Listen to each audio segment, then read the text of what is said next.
10h43 sur Sud Radio, les débats du 10h midi jusqu'à midi par définition. Avec moi aujourd'hui pour en parler, Michel Taube, bonjour à vous. Bonjour. Vous êtes fondateur du site d'information Opinion Internationale, fondateur par ailleurs d'Ensemble contre la peine de mort, c'est toujours bien de le rappeler. Éric Tegner est avec nous également sur Sud Radio. Bonjour à vous Éric. Vous êtes journaliste, directeur de la rédaction du nouveau média en ligne Livre Noir. Nous sommes également en compagnie de Hassen Amou. Bonjour à vous Hassen. Vous êtes responsable associatif, fondateur du collectif marseillais Trop jeune pour mourir, collectif décidément indispensable en ce moment avec l'actualité qui hélas marque votre ville. Et en duplex avec nous sur Sud Radio, Jacques Millard, bonjour à vous. Ave Jacques Millard, vous êtes maire Les Républicains de Maisons-Laffitte en Ile-de-France. Au programme de nos débats sur Sud Radio aujourd'hui, le CSA, le Conseil supérieur de l'audiovisuel, qui s'apprête à décompter le temps de parole d'Éric Zemmour. Est-ce une décision juste? Vous intervenez, vous réagissez au 0826 300 300, vous nous laissez votre avis également. Éric Zemmour est-il toujours éditorialiste ou au contraire est-il un homme politique déjà en campagne? Votre avis nous intéresse sur Sud Radio. On va parler aussi de la cité des Tarterets en Ile-de-France, de Marseille pour Hassen Amou, de Salon de Provence. Un certain nombre de guet-apens ont été tendus ces dernières heures contre les forces de police. Est-ce que la police est interdite dans certains quartiers? Vous témoignez aussi au 0826 300 300 si vous êtes Marseillais, habitant des Tarterets ou d'autres quartiers où c'est compliqué justement. Venez nous donner votre ressenti. Et puis cette annonce aujourd'hui du ministre de la Santé Olivier Véran, la contraception qui sera désormais gratuite pour toutes les femmes de moins de 25 ans. Est-ce que c'est une avancée sociale? Pareil, vous témoignez. Mais avant de débattre justement de tous ces sujets d'actualité, je vous propose quand même de commencer par vos coups de cœur et vos coups de gueule, chers amis. Éric Tegner, vous voulez nous parler du nucléaire aujourd'hui. Pourquoi? Oui, complètement. Vous savez... Coup de cœur ou coup de gueule d'abord? Coup de gueule. Coup de gueule contre quoi? Le nucléaire? Non, contrairement à ça, vous savez, il y a un plan de relance de la Commission européenne de 750 milliards qui est prévu et 250 milliards d'euros sont prévus justement pour le développement de l'énergie verte. Pour financer ce dispositif, des obligations vertes seront émises par la Commission européenne, mais simplement, tout projet nucléaire sera exclu de ce label vert. C'était un bras de fer entre la France et l'Allemagne. Justement, la France voulait y inclure le nucléaire, alors que l'Allemagne voulait au contraire en sortir le nucléaire. Exactement, et c'est l'Allemagne qui a gagné puisqu'ils ont réussi, contrairement au nucléaire, à inclure tout projet gazier dans ce dispositif. En fait, derrière une bataille scientifique et idéologique, il y a véritablement une guerre économique parce que malgré cette sorte d'opposition factice entre Angela Merkel et Vladimir Poutine, il y a ce projet Nord Stream 2 qui est un projet gazier énorme. On rappelle ce que c'est. C'est un énorme oléoduc qui est un projet qui permettrait d'acheminer du gaz russe vers l'Allemagne qui en est une importante cliente tout en court-circuitant l'Ukraine qui est en conflit avec la Russie. Éric. Exactement. Et donc finalement, un tiers de cette relance européenne sera contre l'industrie française parce que rappelons-le, le nucléaire c'est quand même une fer de lance de notre industrie et on ne le défend jamais assez. Un pôle d'excellence industrielle française. Éric, Jacques Millard. Oui. Il faut souligner que c'est un scandale du scandale. C'est la mainmise de l'Allemagne sur toute la nomenclature de la Commission. Dans cette affaire, les Allemands jouent leur intérêt à mort et sont anti-nucléaires par idéologie et imbécilité. Donc, il est urgent que les Français le sachent. Et quand on parle à longueur de temps de l'axe franco-allemand qui serait, je dirais, le Deus ex machina de la construction européenne, on se plante totalement. Et Macron est dans une erreur, je dirais, institutionnelle à ce propos. Mais c'est vraiment le scandale des scandales. Quand on songe que la limite allemande, la limite polonaise sont polluaires jusqu'en région parisienne à 40% de la pollution et qu'on vient sortir le nucléaire qui ne dégage aucune pollution, on est dans une erreur totale. C'est un scandale. Alors on rappelle aussi, l'Allemagne a renoncé au nucléaire il y a plusieurs années. C'était il y a 10 ans. Michel Taube. Qu'ils fassent leurs conneries, c'est leur problème. Non, Michel Taube. Jacques Millard, que je salue, il ne faut pas non plus exagérer. Ils ont décidé de sortir. Michel, ils ont décidé de sortir. Jacques, si je peux. Mais ils sortiront du charbon dans 15 ans. Ils ont décidé de sortir du nucléaire au lendemain de l'accident de Fukushima. Au Japon. Il n'a fait aucun mort. C'est un rapport de l'ONU. Michel Taube. Ça, c'est premièrement. Deuxièmement, il n'y a pas que les Allemands qui sont hostiles au nucléaire en Europe. Il y a un véritable clivage entre de nombreux pays européens. Moi, je suis très attaché à l'indépendance nucléaire de la France. C'est une des raisons, j'ai envie de dire, une des dernières raisons qui fait encore la grandeur de la France aujourd'hui. Ouais. Parce qu'on est une des rares puissances nucléaires au monde. Surtout si on est parmi les derniers. Hein. Et en Union européenne, on n'est maintenant plus que la seule, puisque la Grande-Bretagne a quitté l'Union européenne. Donc moi, je suis attaché au nucléaire. Mais ceci dit, il est évident que c'est un clivage. Il y a des enjeux économiques, des enjeux business. Bon, est-ce qu'il faut abandonner le nucléaire ou pas ? Mais enfin, Michel, ne sois pas naïf. François Hollande avait annoncé qu'on allait sortir, non pas sortir, mais qu'on allait baisser la part du nucléaire. On a fermé une Fessenheim. Fessenheim. Moi, je suis né à alors même qu'elle avait été je suis né à 20 km de Fessenheim.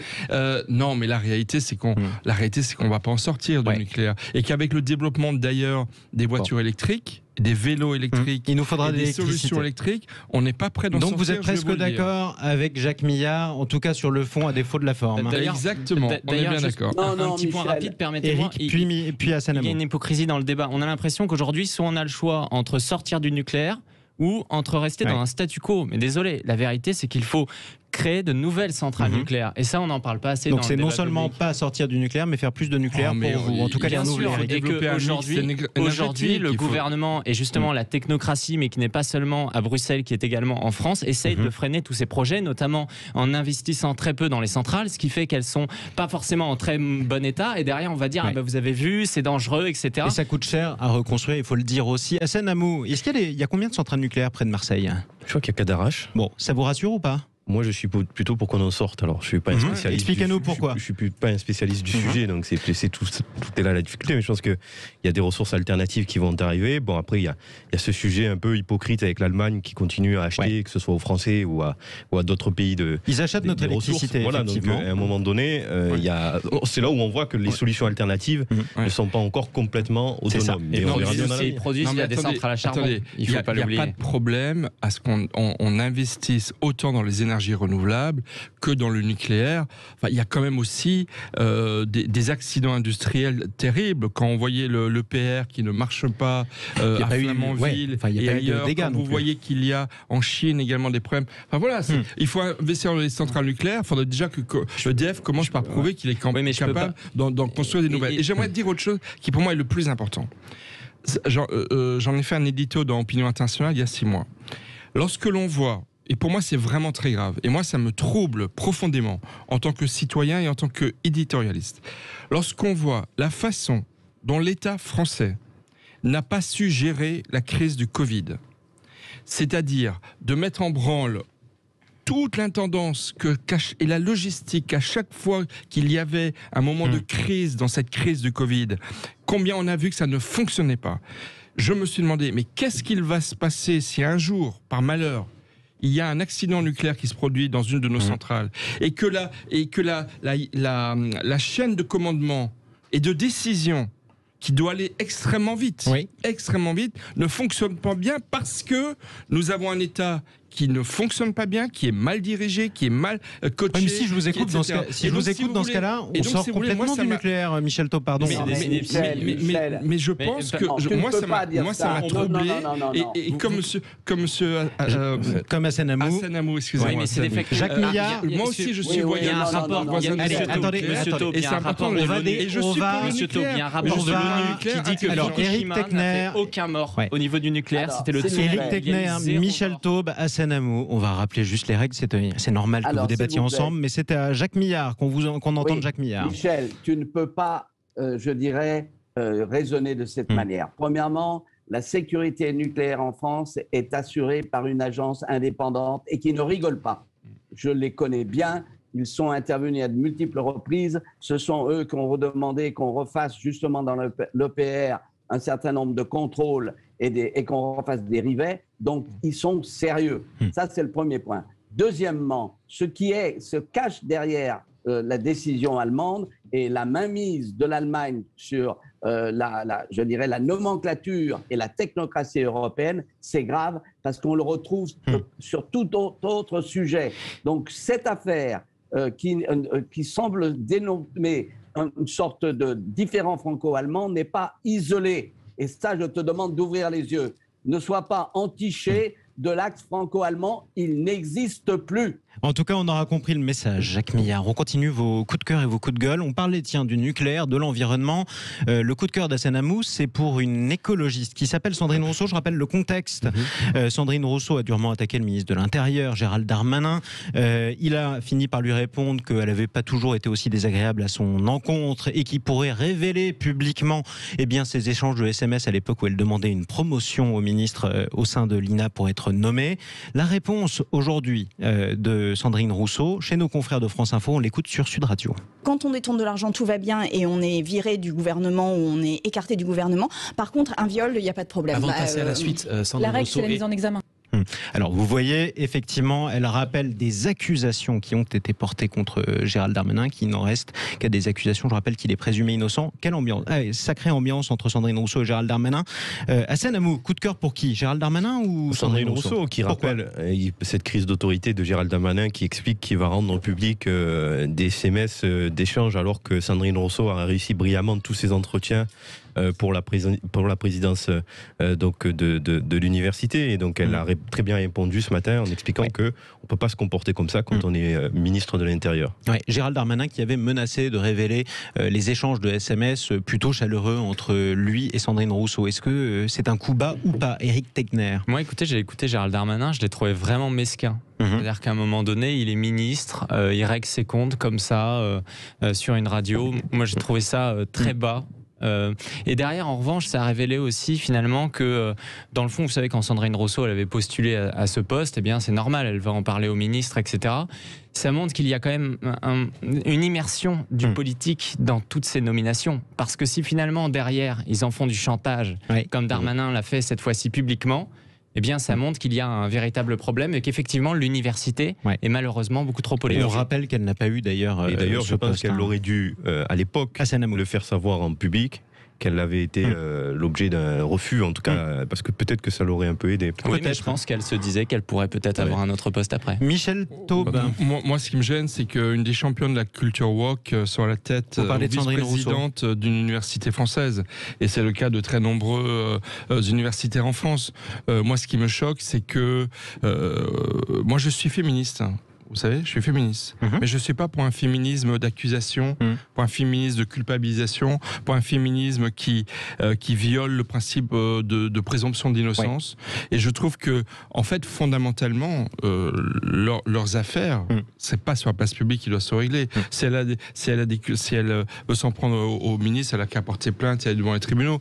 Mais franchement, cette confusion entre affaires personnelles et politique générale me gêne profondément. Jacques Millard, qui est mesquin dans l'histoire? Écoutez, moi je vais vous dire une chose, ce déballage des poubelles m'indiffère et je ne rentrerai pas dans ce genre de débat. Il est clair que Mme Rousseau, telle que Darmanin, je ne vais pas, on était copains, on est devenus adversaires politiques, donc je ne vais pas me mêler de ces affaires qui sont horripilantes parce que franchement, ça donne une image déplorable des activités de ça. Mais je suis tout à fait d'accord avec Michel lorsqu'il dénonce l'idéologie woke qui est en train de pervertir, je dis bien pervertir le débat politique. Allez, restez avec nous sur Sud Radio. Les débats du 10h midi reviennent dans quelques minutes, juste après un nouveau point sur les informations sur Sud Radio. On va parler notamment des Tarterets, de Marseille, de l'insécurité. Est-ce que la police est interdite dans certains quartiers? On va parler du CSA, le Conseil supérieur de l'audiovisuel, qui va décompter le temps de parole d'Éric Zemmour en tant qu'homme politique et candidat potentiel et non comme éditorialiste. Vous nous appelez 0826 300 300 pour donner votre avis, pour témoigner. On se retrouve dans quelques instants. Les débats du 10h midi sur Sud Radio, avec moi pour en parler, Michel Taube, fondateur du site d'information Opinion Internationale et fondateur d'Ensemble contre la peine de mort. Nous sommes également en direct sur Sud Radio avec Éric Tegner, journaliste, directeur de la rédaction du nouveau média en ligne Livre Noir. Hassan Hamous est avec nous, responsable associatif, fondateur du collectif marseillais Trop jeune pour mourir, et en duplex sur Sud Sud Radio. Jacques Millard, maire Les Républicains de Maisons-Laffitte en Ile-de-France. Dans quelques instants, nos débats, le CSA qui s'apprête à décompter le temps de parole d'Éric Zemmour. Est-ce que c'est juste ou est-ce que c'est injuste? Est-il un éditorialiste encore ou d'ores et déjà un homme politique? Vous nous appelez 0826 300 300. Vous habitez dans un quartier sensible, quelle que soit votre région. On va parler de ce qui s'est passé au Tarteret, mais aussi à Marseille ou à Salon de Provence, des guet-apens contre la police. Est-ce que la police est désormais interdite en France dans certains quartiers? Pareil, vous témoignez 0826 300 300. Vous nous laissez vos commentaires sur les réseaux sociaux, le Twitter et le Facebook Live de Sud Radio. On poursuit les coups de cœur et les coups de gueule de nos invités. Jacques Millard, vous nous offrez un coup de gueule à tous ceux qui pensaient qu'on avait affaire à des talibans 2.0. Pour vous, c'était une grave erreur.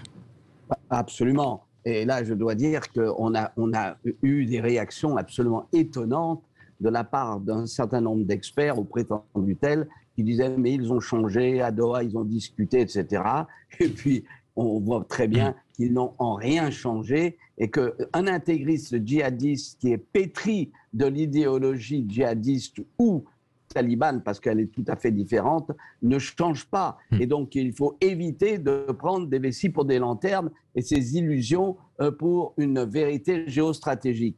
Cela ne signifie pas qu'il ne faut pas maintenir, bien sûr, des relations avec les talibans, parce que les États, les relations internationales, c'est aussi parfois dialoguer avec le diable, mais il n'en demeure pas moins qu'il faut ouvrir les yeux et cesser de croire qu'ils ont changé. On voit bien que ce n'est pas le cas. Et là, je voudrais dénoncer tous ces salonnards parisiens qui ont, je dirais, à longueur de temps, dit mais ils ont changé, on va voir, bref. Donc la vérité, elle est tout autre.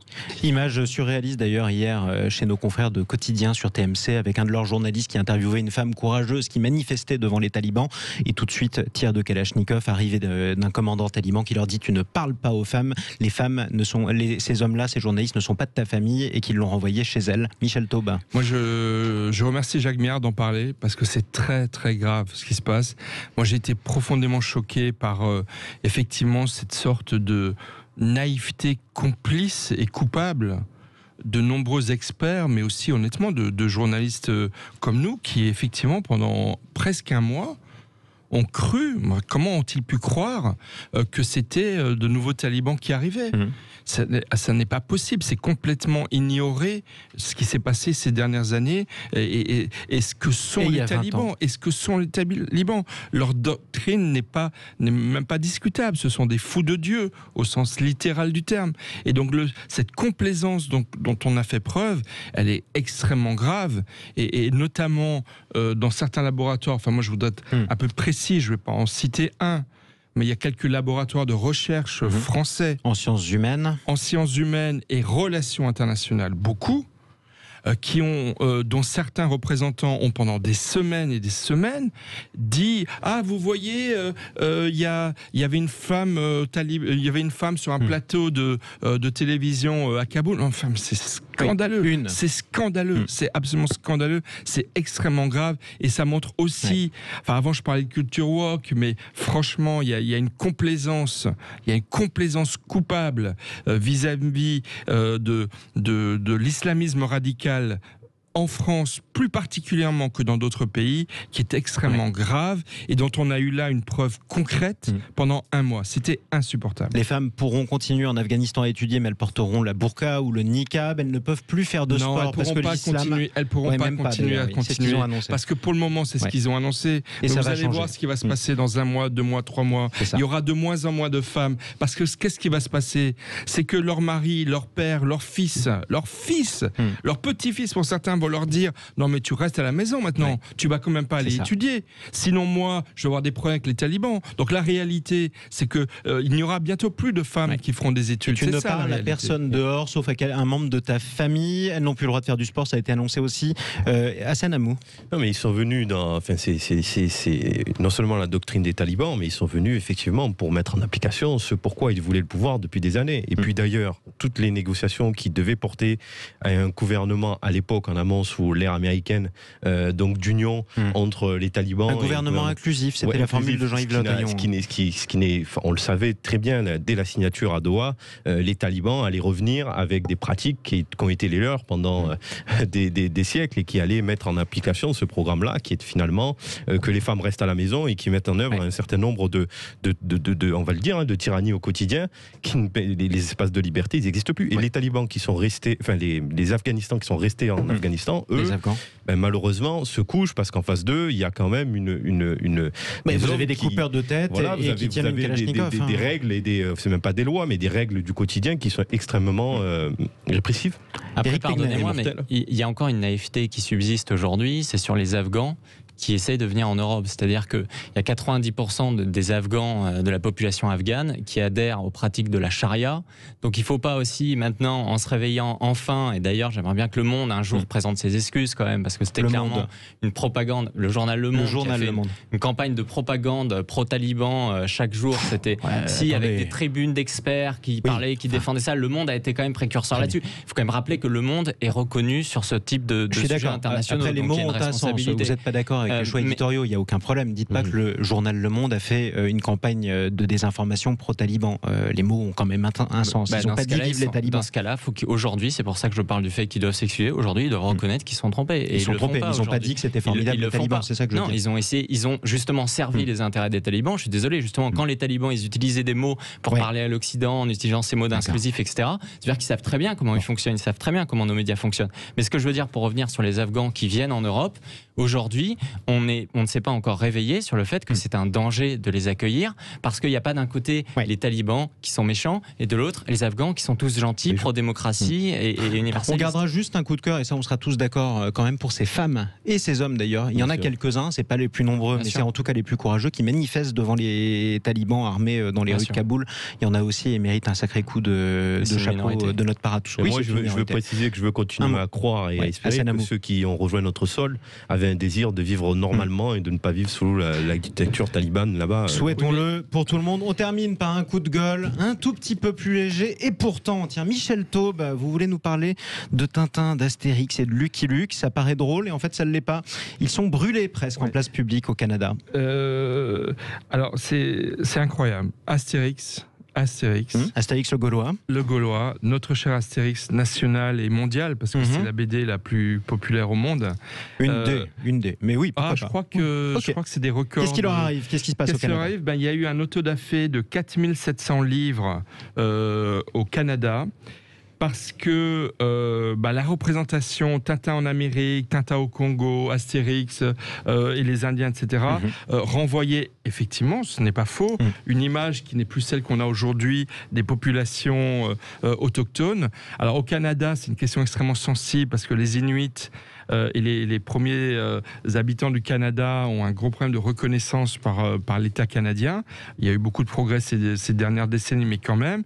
Mais moi, ce qui m'a beaucoup surpris, alors déjà, je suis très choqué qu'on brûle, parce que c'était un autodafé qui a été fait. C'est-à-dire on a brûlé des livres, des BD, parce qu'elles étaient... On les a mis ensemble et on a fait un grand feu. Qu'est-ce qu'on reprochait ? Alors, on connaît les reproches faits à... Alors, non, ceux on qui leur l'ont fait. reprochait l'image, la représentation. Donc, en gros, Tintin au Congo, colonialiste, Tintin en Amérique avec un grand peau rouge. Alors, il n'y avait pas de Tintin dans les autodafés, il y avait des Astérix en revanche. Il y avait aussi des Lucky Luke, il y avait aussi des Lucky Luke. Mais surtout, moi, ce qui m'a choqué, c'est qui a fait cet autodafé. Et ça, c'est quand même très, très intéressant. C'est le Conseil scolaire catholique Providence dans l'État de l'Ontario. C'est-à-dire que c'est une école catholique qui est à l'origine de cet autodafé. Et ça change quoi ? Et ça change que lorsque vous avez en France le débat sur la laïcité et le fait qu'il faille mettre au pas des islamistes radicaux qui sont en train de prendre en otage nos concitoyens musulmans et l'ensemble de la société française. Et qu'on doit tous se mettre à fond dans ce combat contre l'islam radical. Souvent, j'ai remarqué, notamment dans la discussion de la loi sur les valeurs de la République, des récentes lois du gouvernement, que les églises, elles traînent des pas. Elles traînent des pieds pour participer à cette lutte-là. Et ça me gêne. Je trouve qu'il y a ce principe de liberté d'expression qui n'est pas toujours, qui gêne parfois certains religieux. Et donc je trouve que c'est comme très intéressant. Ce qui se passe au Canada, c'est un peu, on dit toujours que les choses arrivent d'Amérique. Et le Canada, ça en fait un peu partie. Et vous avez peur qu'on se mette à brûler Astérix en France? Écoutez, un mot de Jacques on a Millard. déjà déboulonné des statues en France. Moi, je voudrais... En un mot, Jacques Millard, allez-y. Oui, même en plusieurs. Michel Taube a parfaitement raison. C'est absolument scandaleux de voir un autodafé de livres. Cela rappelle des souvenirs, cette espèce d'idéologie qui doit primer et qu'on brûle des livres. Brûler un livre, c'est comme brûler un homme, parce qu'il a été écrit, etc. Donc, mais là, on est dans des excès du continent nord-américain qui part en vrille à longueur de temps, que ce soit sur les excès avec woke, que ce soit sur les excès de la repentance. C'est vraiment scandaleux. Et j'espère que nous, les Gaulois réfractaires, on va résister à ce déferlement de bêtises. Et on ne brûlera aucun livre, même des livres woke. Ça, par définition. Restez sur Sud Radio, les amis. On se retrouve dans un instant. On va parler d'Éric Zemmour, justement. Est-ce que c'est encore un éditorialiste ou est-ce que c'est un candidat, un homme politique? Est-ce que le CSA a raison de décompter son temps de parole sur les différents médias où il intervient? 0826 300 300, les amis, que vous soyez zémourien ou anti-Zemmour. On en discute, on en débat calmement sur Sud Radio et vous avez parole. À tout de suite. Les débats du 10h midi, vous nous appelez 0826 300 300 pour prendre la parole sur Sud Radio. Nous sommes avec Michel Taube, fondateur du site d'information Opinion Internationale et d'Ensemble contre la peine de mort. Éric Tegner, directeur de la rédaction du nouveau média en ligne Livre Noir. Hassen Amou est avec nous, responsable associatif, fondateur du collectif marseillais Trop jeune pour mourir. Et Jacques Millard en duplex sur Sud Radio depuis sa bonne ville de Maisons-Laffitte en Ile-de-France, dont il est maire Les Républicains. Je le rappelle, le premier débat du 10h midi sur Sud Radio. Nous parlons d'Éric Zemmour. Éric Zemmour, dont le temps de parole dans les médias et en particulier sur CNews sera désormais comptabilisé comme s'il était un homme politique, voire un futur candidat à part entière, comptabilisé par le CSA. Est-ce que c'est une décision juste ou injuste? Vous nous appelez 0826 300 300. Homme politique, Éric Tegner, Éric Zemmour ou éditorialiste? Alors déjà, Éric Zemmour, il a toujours fait un peu de politique. Ses livres sont éminemment politiques. Absolument. Il a toujours assumé que ce n'était pas un intervieweur, que c'était un débatteur qui porter des propositions. Et d'ailleurs, l'idée d'une candidature à la présidentielle a commencé déjà à émerger en 2015, lorsque Patrick Buisson lui avait suggéré d'y aller avec l'ancien Philippe de Villiers. conseiller de Nicolas Sarkozy. Et lorsque Geoffroy Lejeune, actuel directeur de la rédaction de Valeurs Actuelles, avait publié un livre à succès sur une probable candidature d'Éric Zemmour. Alors, il y a une question très simple aujourd'hui, qui est objective. Est-ce qu'Éric Zemmour est candidat ou pas? Il ne l'est pas. Donc, dans officiellement, non. Non mais vous savez, on peut pas d'un côté dire que c'est très difficile de passer du polémiste à l'homme politique et de l'autre demander à Éric Zemmour de prendre sa décision très vite. Dans les faits, je pense qu'Éric Zemmour, jusqu'au dernier moment, hésitera, aura des doutes et que d'une certaine façon, il attend cette promotion auprès des Français avec son livre pour se donner l'énergie de décider d'y aller. Il y a également les sondages qu'il faudra regarder, la possibilité de primaire. On peut pas considérer qu'Éric Zemmour ait pris à 100% sa décision. Mais même s'il l'avait prise, ce n'est pas au CSA de lui dicter aujourd'hui, de le dire et de dicter son calendrier. Je vous donne un exemple par exemple. Jacques Millard est en direct sur Sud Radio avec nous. Il est maire Les Républicains de Maisons-Laffitte. Son temps de parole sur Sud Radio, parce qu'on décompte toujours les temps de parole, sera décompté au titre des Républicains, parti politique dont il est membre et adhérent. Vous faites de la politique, Jacques Millard. Vous n'avez pas besoin d'être candidat à la présidentielle. Attendez. Pour revenir fondamentalement, je dirais, au droit et à ce qui vient de se passer. Certes, M. Zemmour fait de la politique, c'est un journaliste, etc. Simplement, il y a deux poids et deux mesures. Comment se fait-il qu'on n'applique pas la même règle à un président de la République qui utilise les moyens d'État et qui visiblement actuellement fait campagne? Mais on le décompte, le temps de parole d'Emmanuel Macron sur Sud Radio. Oui, attendez, on le décompte. Alors ça, je voudrais bien savoir si vous le décomptez lorsqu'il s'exprime en tant que président de la République. Ah oui, non, mais je vous le montrerai. Ça a été fait à chaque fois. Je vous parle de Sud Radio. Les 3 jours à Marseille ont montré que c'était sans limite. Donc il ne faut quand même pas exagérer. D'autre part, il n'est pas encore candidat. Et là, je m'étonne que le CSA, qui à mon avis a pris une décision illégale, et je vous dis d'autant plus que je ne parrainerai pas sa candidature si d'aventure il se déclare candidat. Donc je crois que là, on est en train de friser la ligne rouge, mais la ligne rouge, elle est franchie par le CSA. Moi, je considère que, déjà, on parle du président de la République, c'est un président en exercice. Emmanuel Macron. Et il y a dans notre démocratie, dans toutes les élections intermédiaires, c'est-à-dire les élections municipales, les élections départementales, une prime au sortant. Ça fait partie du jeu de la démocratie et ça a toujours été comme ça en France. Et puis voilà. En revanche, en ce qui concerne Éric Zemmour, il est tous les soirs à la télé, dans une quotidienne. C'est un homme qui a commencé quand même à mobiliser ses troupes pour aller collecter des parrainages. Donc, c'est à peine à demi. Il y a déjà des candidats à la présidentielle déclarés. Donc, si demain il était candidat, il y aurait un déséquilibre du temps de parole forcément par rapport à ceux qui le sont déjà. Entre un homme qui est exposé médiatiquement et qui va dans une année électorale à 7 mois d'une élection présidentielle, donc peut-être concourir à la présidentielle, et ceux qui le sont déjà sur la ligne de départ et qui n'ont pas la chance d'être tous les jours à l'antenne et de pouvoir développer des arguments politiques et d'une certaine manière sur le dos de CNews faire campagne.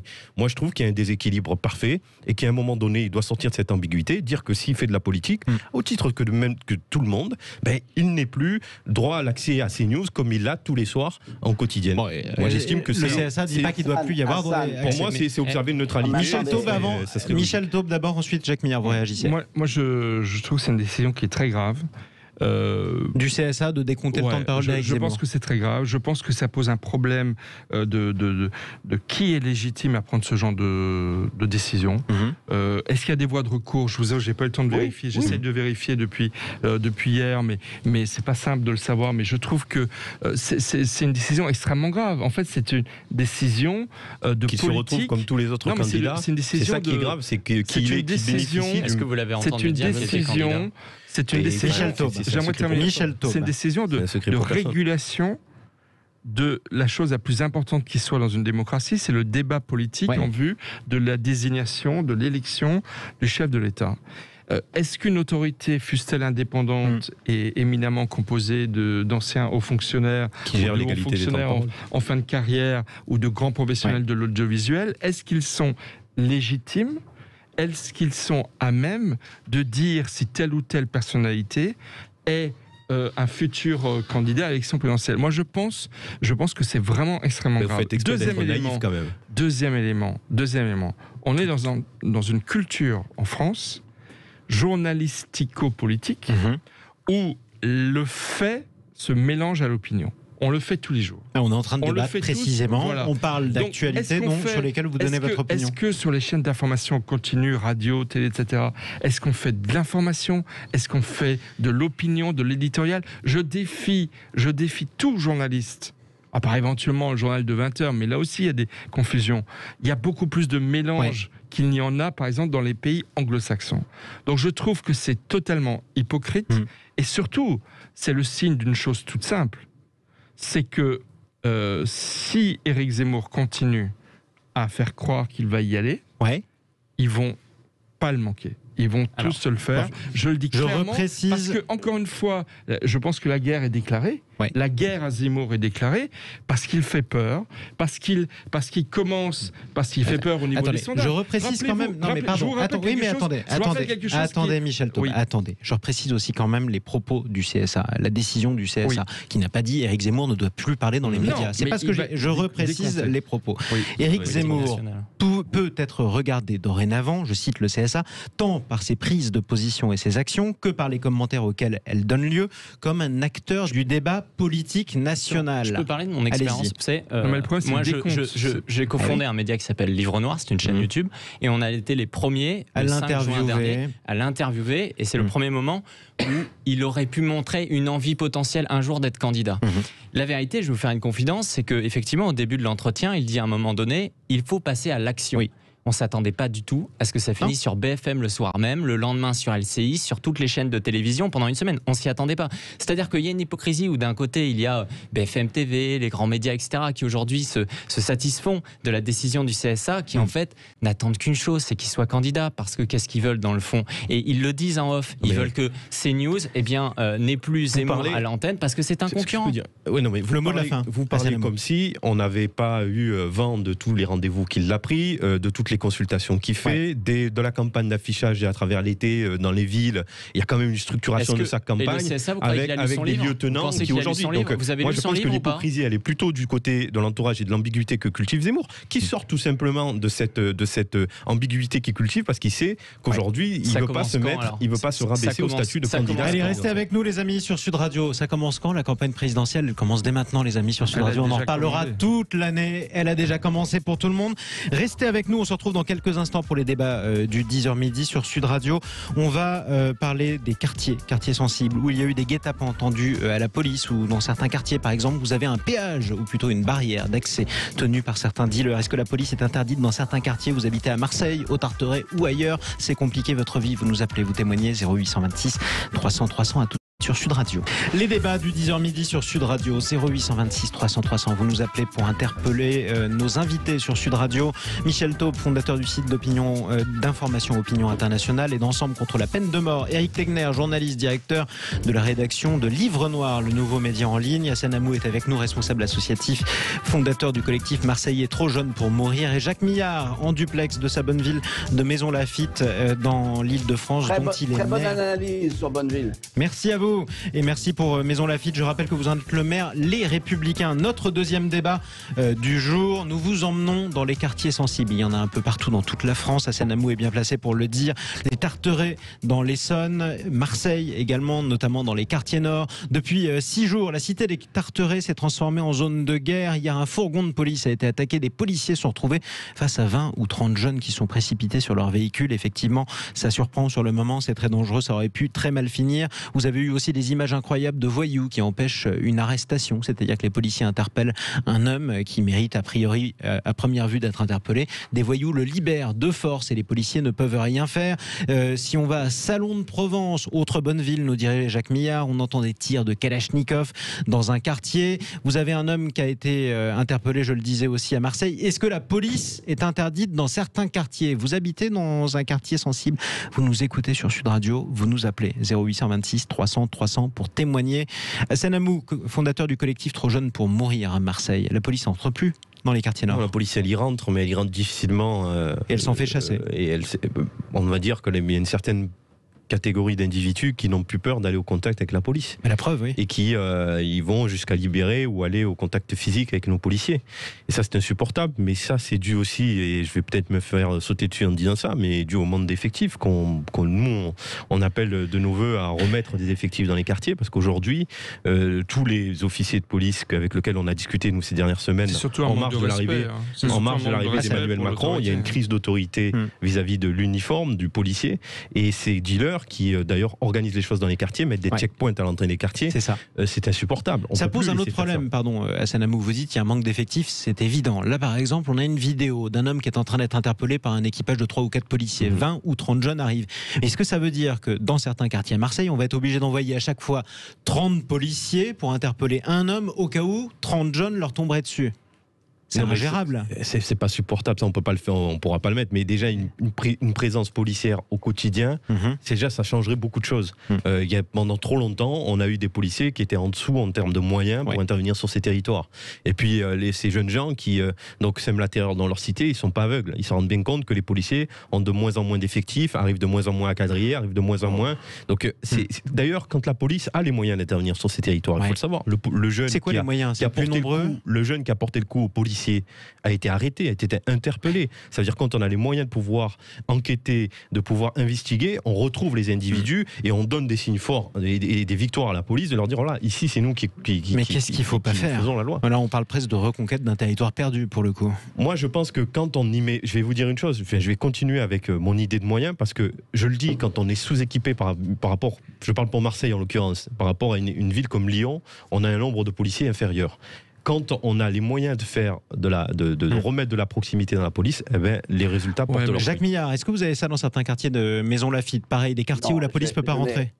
Non, je n'ai pas cette impossibilité imposée à la police de facto, mais nous l'avons dans les Yvelines, dans plusieurs quartiers. Alors, je veux dire à Hassan qu'effectivement, il peut y avoir un problème d'effectifs. On a eu des surprises, par exemple, On nous avait annoncé 60 policiers de plus dans les Yvelines il y a 2 ans, et ils ont été notamment envoyés à garder le nouvel palais de justice de Paris, et on n'a pas vu les 60 policiers arriver. Et un certain nombre de commissaires s'en sont plaints. Donc, en réalité, il y a certes un problème d'effectifs, mais il y a surtout le fait qu'un certain nombre d'individus ne respectent plus rien. Et donc, moi, je vais vous le dire, je vais choquer. Je vais choquer en vous disant, lorsque la police aura le droit, lorsqu'elle est attaquée de cette manière, de riposter et de tirer, eh bien, je peux vous dire, on aura certainement des morts. Ah, ça, je suis d'accord. Mais ça cessera vite. Ça cessera vite ou ça va escalader, ou ça va déclencher une escalade? Mais il y aura un moment, mais vous savez, plus vous attendez dans des mesures fermes et d'autorité, plus vous aurez justement du dégât à la sortie. On a déjà eu ça dans le passé. Je peux vous dire que c'est Jacques Chirac lui-même qui m'avait cité le fait que Queuille, qui disait que je ne connais pas de problème aussi difficile qu'il soit, qui ne soit pas résolu par l'absence de solution, m'a dit détrompe-toi Jacques, parce que dans les grandes manifestations du Nord, il avait donné un ordre écrit de tirer. Il y a eu des morts, oui, malheureusement, mais ça s'est terminé tout de suite. Ah bah oui, vous m'étonnez, évidemment, s'ils sont morts, ils agressent plus les policiers. Non, Jean-Marie, s'il vous plaît. Non, ce que vous dites est complètement... Non, mais vous dites qu'il y a eu des morts, pardon. Je veux dire par là que si la police n'est pas capable de rendre l'autorité de l'État effective, eh bien ce sont les Français dans les milices qui le feront. Donc c'est extrêmement dangereux. Ce sera dangereux aussi, effectivement. Un mot, vous allez réagir à Sanamou, Éric Tegner, Michel Taube. Pareil, je vais encore passer pour l'extrémiste, mais pour moi tout ça est absolument inutile si on ne prend pas en compte la question démographique. C'est-à-dire qu'à un moment donné, on ne va pas pouvoir non plus avoir des centaines de milliers de policiers dans les quartiers. Donc il faut tout simplement arrêter l'immigration, faire au moins un moratoire sur l'immigration. Ça, c'est l'étape d'après. Mais déjà, parlons déjà de ceux qui sont là. Qu'est-ce qu'on fait de ceux qui... pas l'étape d'après, c'est l'étape de maintenant. On très bien. Et revenons quand même malgré tout, qu'est-ce que vous dites aux policiers, par exemple, qui ont essayé d'interpeller un homme à Marseille, et cet homme est libéré de force par des habitants du quartier? Vous leur dites quoi? Qu'est-ce qu'il faut faire? Parce que vous pouvez dire moratoire sur l'immigration, mais ça paraît évident. Mais il n'y a pas de solution automatique. C'est pas en disant là qu'est-ce qu'on fait là à demain. Non, mais d'accord, mais qu'est-ce qu'on peut faire à court terme? Il y a la question déjà de la justice, c'est-à-dire que dans les faits, les magistrats aujourd'hui, ils prononcent des peines qui sont très laxistes parce qu'ils pensent juste en termes de places de prison. Les places de prison aujourd'hui sont occupées à 25% par des gens d'origine étrangère.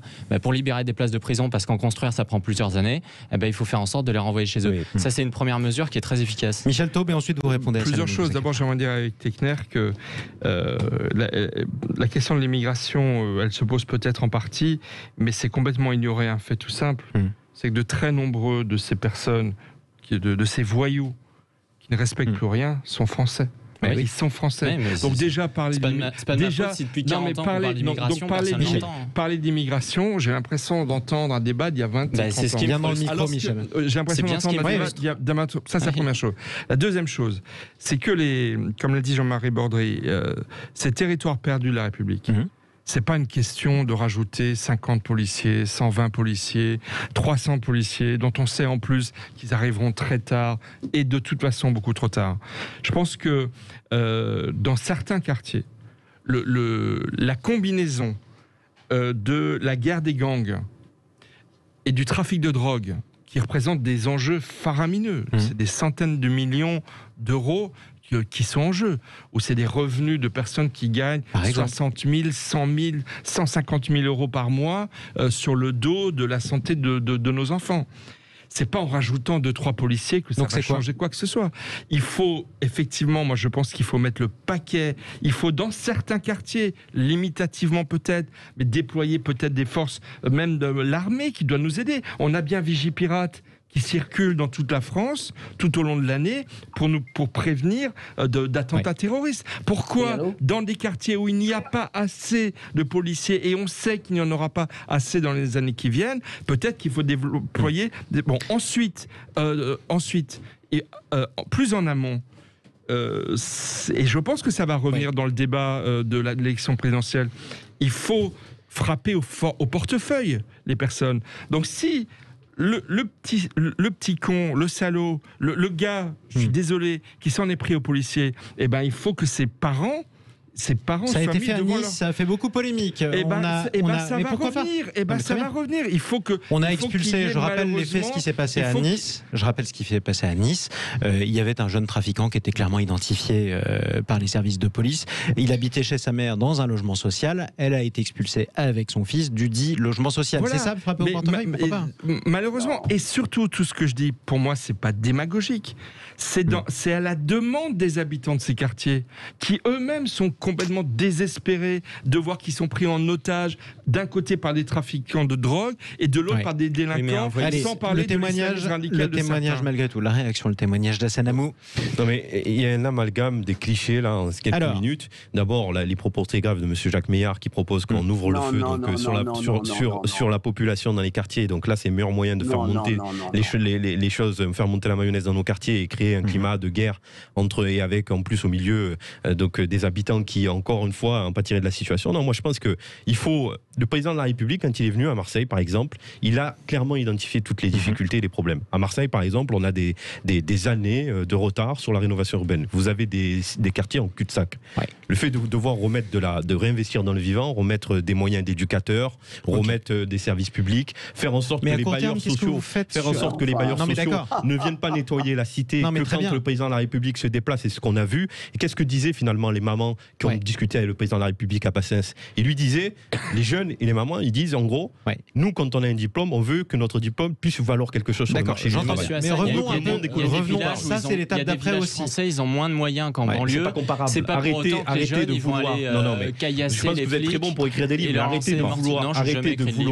de vouloir sans cesse monter la banlieue, les quartiers vis-à-vis de la ruralité. Ce sont deux problématiques qu'il faut régler. C'est pas l'une ou l'autre, ce sont deux problématiques qu'il faut régler. Et au mètre carré, mais je veux vous dire qu'au mètre carré, quand vous prenez la cité, la Castellane, monsieur, la Castellane, au bas mot, c'est 4000 personnes sur un périmètre extrêmement restreint. C'est quasiment presque une moyenne ville, enfin une petite ville. C'est pour ça que je parle d'immigration. Donc c'est pas comparable avec la ruralité. Vous voyez bien que c'est de la démagogie. Non, dès le début, j'ai parlé de phénomène démographique. Monsieur Michel Todt vous a expliqué que la majorité de ces délinquants sont français. Ça n'a rien à voir avec l'immigration. Oui, mais justement, ils sont français parce qu'il y a 30 ans, on a laissé rentrer l'immigration. Non, parce qu'en France, on a fait des cités ouvrières où dans les années 70, on a préféré vous voulez envoyer les gens des quartiers à Marseille dans les Hassan, en un mot, Eric ensuite. Mais il n'empêche que, pardon, Hassan, vous m'avez parlé de réhabiliter quartier, je crois que tout le monde serait d'accord, c'est peut-être ça, et compagnie, le service public. Qu'est-ce que vous faites pour ceux qui ont libéré de force un homme qui était interpellé pour les policiers? On s'en fiche d'aller faire le ménage pour eux. Qu'est-ce qu'on fait à court terme, Hassan? Non, mais déjà, il faut des peines de prison exécutées, il faut que ces gens-là, on les arrête, on les interpelle. Il faut, je pense que pour le coup, qu'ils soient jugés en comparution de l'Intérieur avait dit une chose qui, pour moi, voilà, le ministre de l'Intérieur avait dit quelque chose qui, pour le coup, on peut le rejoindre, c'est-à-dire que quand on touche un officier de police, un policier ou un représentant et des personnes chargées d'une mission de délégation de service public, il faut qu'à un moment donné, il y ait des sanctions immédiates et qu'elles soient exécutées sans la possibilité d'aménagement de peine. Moi, je pense que ça, c'est restaurer l'autorité d'un certain nombre de quartiers et ça évitera que certaines personnes se laissent aller justement libérer. La réponse pénale en un mot. J'ai un point technique là-dessus. Le problème d'ailleurs aujourd'hui, c'est que les policiers ne font pas systématiquement part des violences à leur égard pour une simple et bonne raison, c'est que s'ils disent j'ai été blessé là-dessus, ils vont plus pouvoir faire partie d'organes spéciaux comme la BAC, etc. Ce qui fait que systématiquement, de toute façon, on n'incite pas les policiers à aller dire que telle personne l'a violenté. C'est pour ça que les chiffres sont sous-estimés. Le maire de Maison Lafitte, Jacques Millard, le mot de la fin. Oui, je voudrais revenir sur quelques propos, parce que ça fait 20 ans, 30 ans qu'on nous assène le traitement de ces quartiers difficiles avec, je dirais, une action sociale. Bien sûr qu'il faut on n'a pas parlé que de ça, bien d'ailleurs. sûr. Mais, monsieur, non, je m'adresse à Hassan, mais ne pas comprendre que vous avez des individus que, de toute façon, ils s'en foutent et que le problème, c'est qu'ils tireront sur les policiers comme ils l'ont fait, qu'ils libéreront comme ils l'ont fait récemment à Marseille. Enfin, c'est quand même évident. Un des leurs qui a été arrêté, menotté par les policiers. Si vous n'employez pas la force, je vous le dis, ce sont les habitants qui vont constituer des milices. Je ne sais pas, monsieur le maire, dans quel état vous nous entraînez et ce que vous désirez, mais vous avez une curieuse façon de défendre votre point de vue et vous voulez faire appel à la violence pour régler une situation de violence. C'est quand même extraordinaire. Arrêtez de nous caricaturer. Attendez, d'abord, Jacques Millard. Bon, d'abord, attendez, je vais faire sonner la clochette, les amis, juste 2 secondes, une personne à chaque fois. Jacques Millard, juste une précision, c'est Hassen Amou. En un mot, quand il parle de milices, non, mais je vous en prie, ça peut arriver. Quand il parle de milices d'habitants, ça peut être aussi les habitants de ces quartiers. Vous les représentez aussi. Ceci, comment ils réagissent? Et ce sera en un mot. Non, mais ce qui quand est ils assistent à ça, on a des gens qui sont éloignés des territoires. Bon, mais parlons de ce que vous connaissez. Non, mais je parle de ce que je connais. Qu'est-ce qu'ils en pensent? Moi, ce qui me touche, c'est que l'écrasante majorité veulent qu'on restaure la sécurité, veulent qu'on restaure la tranquillité en petits immeubles. Et c'est pas leur faire honneur que d'expliquer qu'il faut qu'on emploie une méthode de violence pour pouvoir régler les situations du quotidien. Les situations du quotidien, elles passent par la sécurité, par la restauration de l'autorité de la police, mais elles passent aussi par le traitement du quotidien et enfin la démolition et la reconstruction d'un certain nombre de barres d'immeubles qui sont insupportables en 2021. Allez, restez avec nous sur Sud Radio. On se retrouve dans quelques instants. Vous nous appelez 0826 300 300 pour prendre la parole. On se retrouve avec Michel Taube, Éric Tegner, Hassen Amou et Jacques Millard. On va parler de la contraception, notamment pour vous, mesdames. Si vous avez moins de 25 ans, c'est une annonce du ministre de la Santé aujourd'hui, Olivier Véran. La contraception sera désormais gratuite. Est-ce que c'est une avancée sociale? Venez témoigner sur Sud Radio, mesdames.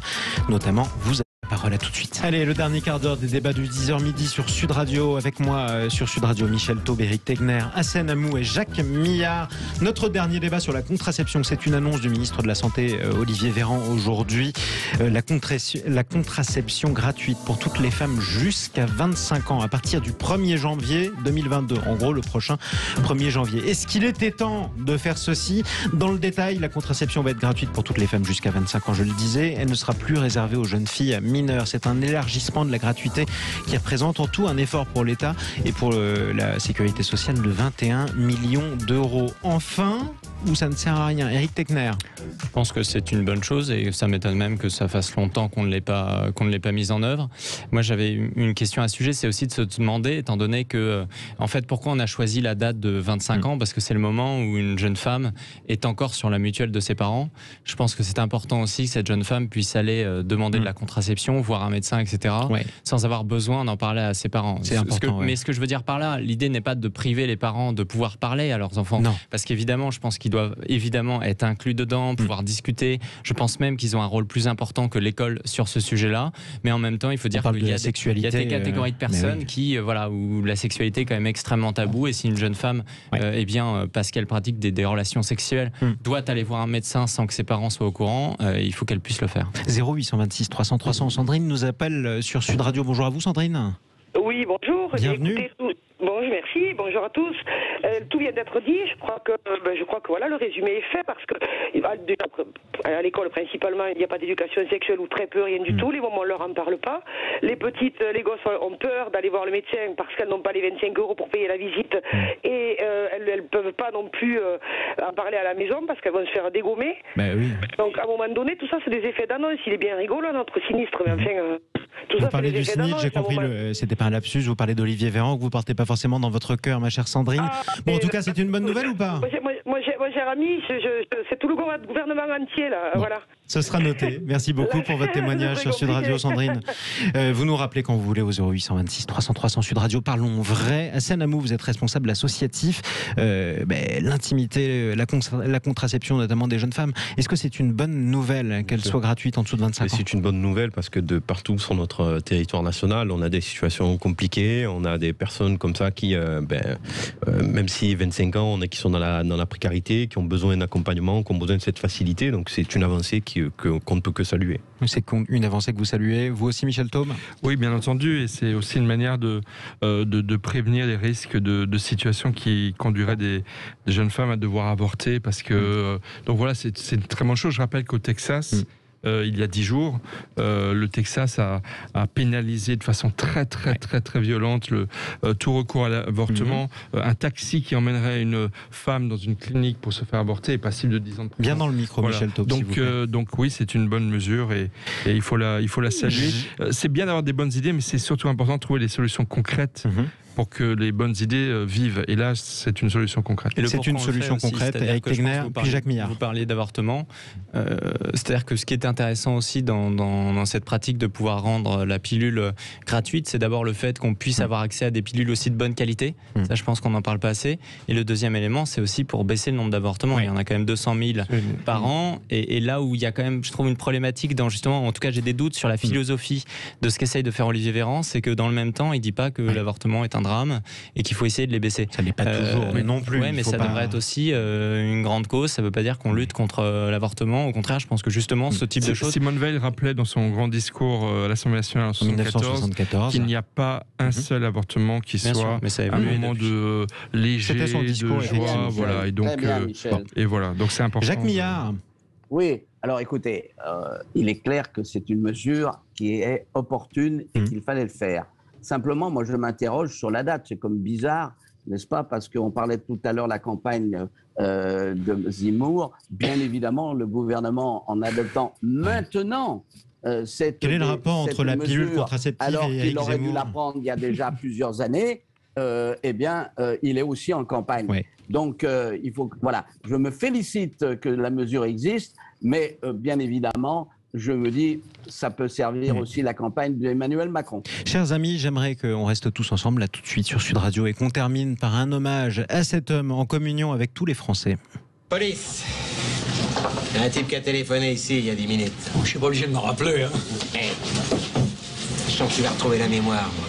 Ouais, un grand fort avec des cheveux. Ouais? Monsieur Lazare. Lazare? Il est dans l'hôtel depuis une semaine. Il vient prendre un petit cahuat de temps en temps. Pas très causant. Eh ben toi, tu l'es pour deux. Ça suffit, ma grande.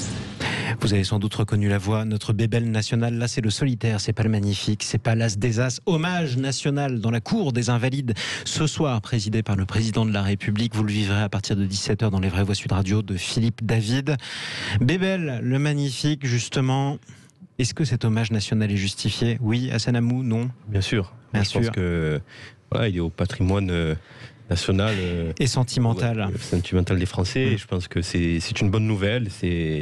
Voilà, on a tous été touchés dans nos familles de ces images-là, de ce grand acteur. Et puis voilà, bon, je vais dire très mal ce que beaucoup d'observateurs ont dit pendant des heures sur les plateaux télé, mais effectivement, ça fait partie de ces acteurs qui ont marqué nos vies, quoi. Michel Taube. Oui, bien entendu. Dans un de nos articles, on a parlé du vrai héros populaire. Ouais. Moi, pendant ce que j'ai prévu pendant l'hommage qui sera rendu aux Invalides et qui sera ensuite public, ouvert au public, tout le monde pourra se recueillir devant son cercueil, c'est de faire passer la musique du professionnel d'Ennio Morricone, parce que je trouve c'est une musique extraordinaire et qui en plus a un côté triste.